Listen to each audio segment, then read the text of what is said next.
بسم اللہ الرحمن الرحیم ومن اہل الكتاب من ان تمنه بقنطار يؤديه اليك ومنهم من ان تمنه بدينار لا يؤديه اليك الا ما دمت اليه قائما ذلك بانهم قالوا ليس علينا في الاميين سبيل وَيَقُولُونَ عَلَى اللَّهِ الْكَذِبَ وَهُمْ يَعْلَمُونَ۔ اہل کتاب میں کوئی تو ایسا ہے کہ اگر تم اس کے اعتماد پر مال و دولت کا ایک ڈھیر بھی دے دو تو وہ تمہارا مال تمہیں ادا کر دے گا، اور کسی کا یہ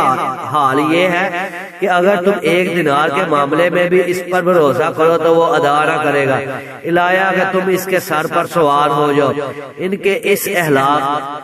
اخلاقی حالت کا سبب یہ ہے کہ وہ کہتے ہیں امیوں غیر یہودی لوگوں کے معاملے میں ہم پر